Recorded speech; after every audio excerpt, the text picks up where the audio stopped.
So the Nintendo Switch is amazing, we all know that, and one of the worst things about it is the accessory prices. I mean, they are absolutely ridiculously pricey. I mean, it's $80 for a pair of Joy-Cons and $70 for a Pro Controller. And so knowing that, most accessory companies came out with some at least variation of the Pro Controller, and a lot of them are really, really bad. But this one by Hori is licensed by Nintendo, so it can't be that bad, right? Right? Find out in my review.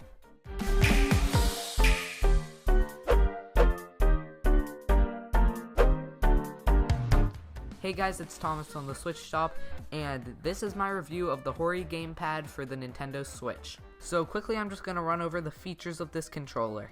It has all the buttons you expect from a Joy-Con grip or a Pro Controller.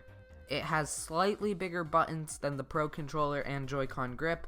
It has clickable thumbsticks. It has 2 triggers, not analog, but whatever.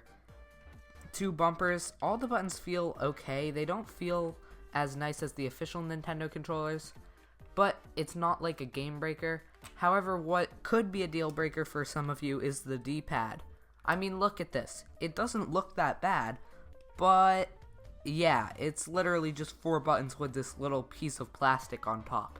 Now, this piece of plastic actually does a pretty good job of making these buttons into an actual D-pad. I mean, it's not that good. As you can see here, it still kind of wiggles a ton, but it's not super bad, and you can kind of, I could see myself using this for platforming, kind of, although, I mean, it's still not that good. You don't really get the satisfying click just because it's like, it's a piece of plastic on top of the buttons, so you don't get a satisfying click for each direction press. And for some reason, it doesn't pivot. You can like push down the middle, so if you're trying to go from maybe down to up, it's gonna go down, press all the buttons when you run past the middle, and then to up, and that really sucks. But there is a nifty little place to store the D-pad on the back of the controller, and that's really nice. Some other features, or not features, of this controller: there are no motion controls, there's no NFC reader, there's no rumble, which is actually something I didn't think I would miss, but I miss it a ton. And it's obviously wired. However, the wire is a sizable 10 feet, so it might be able to fit between your gaming setup and wherever you desire to sit. It just fits for mine. But probably one of the biggest points of this controller is this thing right here. No, that's not the home button or the screenshot button. As you can see from, like, you know, the label, it is the turbo button, and it's awesome. So for those of you who have never heard of a turbo button or don't know what it does, it basically allows you to set any other button. So say you want to set the A button to the turbo button. You just, in this case, you just press them both down at the same time, and then A will be locked to turbo. Then you can press turbo again, and turbo mode will be activated, and every millisecond that the game is running, so each frame, A will be pressed, and the controller will think and fool the Switch basically into saying you're pressing this as fast as you humanly can. And that's insane and really good for a lot of games. Also, there's a second mode where it's basically, if you hold it down, it's being pressed as much as you can. So that gives you a bit more control over when you want this mode to be used, and then once again press it, and it just turns off turbo mode and forgets the last button you pressed. Also, you can do this with multiple buttons, so say you wanted to do the 2 triggers. You could press both the triggers, press the turbo button, and it'll remember that. Now, you might be thinking, wow, this is actually insane. This is basically hacking. And yes and no. I mean, there's no real game-breaking game for this right now. I mean, if there was a Mario Party, sure, but I mean, I don't really think there's a game out right now that completely is broken because of this. Now, you can correct me, I might be wrong, but obviously, as I said before, a party game like Mario Party where one of the mini games is maybe button mashing, or basically any game where you have to just mash a button as fast as you can, that would be overpowered. However, the Switch doesn't really have any of those games, so it's only really useful in specific uses. For example, I have the left and right bumpers, so not the triggers, set into turbo mode for Mario Kart 8 Deluxe. That way I can use the triggers, is what I normally use for drift and item, but then whenever I get something I want to use as fast as I can, like a golden mushroom, I just hold down the bumper and, well, I think this clip speaks for itself.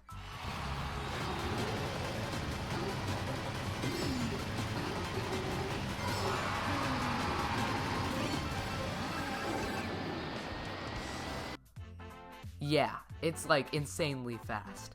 I also set it to the right bumper so I can just hold that down and it just jumps as much as I can if I go off-road or something. However, this only works in the case that those buttons, like the left bumper and the left trigger, do the same thing, so it doesn't really work in all cases again. However, here are a couple other games I've been thinking about that I think it would work on.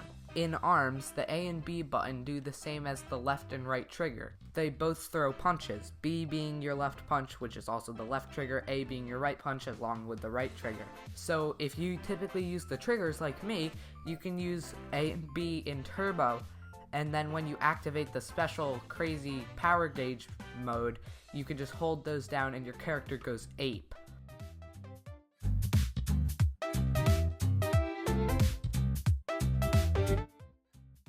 Another game this could possibly be used for is Snipper Clips. There's a sumo like dojo mode in that, where you basically have to cut out your opponent, sustain the cut button, and you're just cutting as fast as you can. That's awesome too. Also, I found that it occasionally screws with your like other controls. So one time I was using it with fireballs instead of a golden mushroom in Mario Kart 8 Deluxe, and for some reason my character suddenly stopped moving. That was an odd situation though, because that's really never happened to me before. Alright, so one last thing I have to mention, that is the analog sticks. And my god, do these things have a huge travel distance. So if you don't know what I mean by that, like, watch how far you have to push these down to get to maximum, like, farness, I guess. I don't really know how to say it, but they're really sensitive. They have a much wider range of motion, so if you want to, you know, maybe tilt your character all the way left in Mario Kart, your thumb is going to have to go a lot further than it would on, say, just a normal Joy-Con. Maybe some of you like that. I personally can't stand it. But once again, it's not really a deal breaker. It's just a minor annoyance that I get over after using the controller for about 15 minutes or so. So the Switch has a built-in controller like tester, where you can see I was testing all the stick inputs and all that stuff. And since the sticks have such a far travel distance, if you pull them down all the way and let go, occasionally the stick will snap back too far. So what I mean by that is I've pulled it down, and then I'll slow it down for you because it happens in a fraction of a second, but where the stick is supposed to be, it goes past the center up to about a third of the way to the top and then back down. And this works in any direction. You can be pulling it left and it'll go right, up and it'll go down, vice versa. And this has never really affected my gameplay except for occasionally when scrolling through menus such as Mario Kart 8 Deluxe. That has like screwed with me for a bit, but it's never actually affected my gameplay. Another part of this review is compatibility. So you plug this in with a USB 3.0 end to your Switch dock, and you've noticed I said USB 3.0, not USB-C, because the Switch dock for some reason doesn't have a USB-C port, which is insane because, you know, that's where the Switch charges. But for some reason, the two easy access ports that are on the back are USB 3.0, which is odd, but whatever.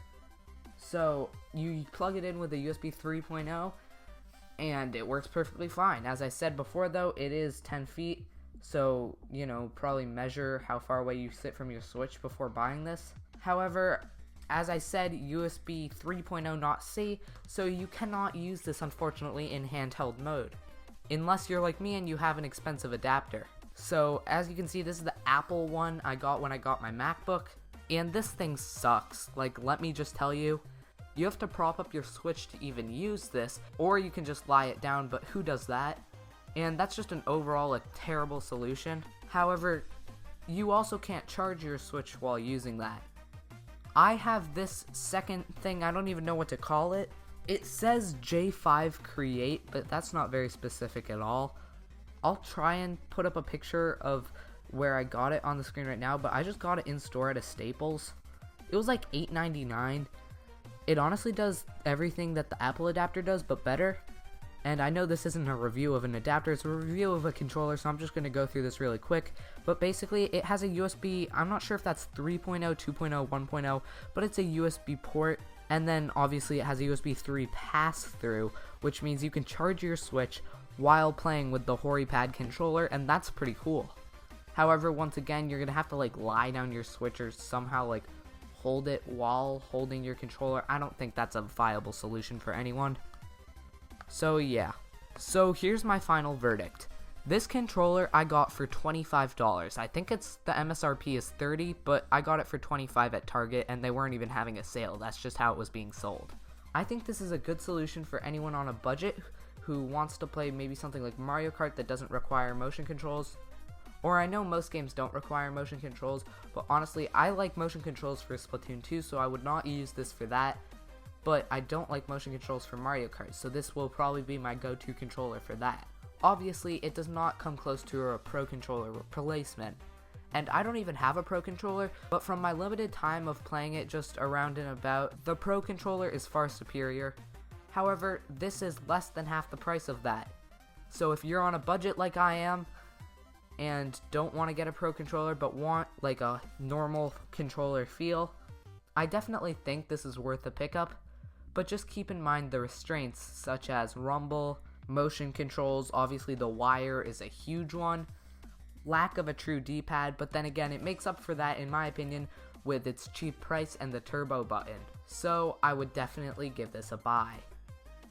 Thank you guys so much for watching. This is my first actual in-depth review. I've done 2 other reviews on a Joy-Con grip for just one Joy-Con and a $3 indie game. If you want to see both those reviews, they will be in the description and at the end cards at the end of this video. But this is my first review where I actually go in depth and explain a ton about what the controller is. And it took me a while to make this and get footage for it. So if you like this video, please actually hit that like button. It helps out so much with a small channel like mine. And hey, if you're new, why don't you hit that subscribe button? I try and bring you guys some of the best Nintendo content every single video. With that out of the way, thank you guys so much for watching. You're all really the best. Check out my other reviews on the screen right now. And I'm Thomas from the Switch Stop, signing off.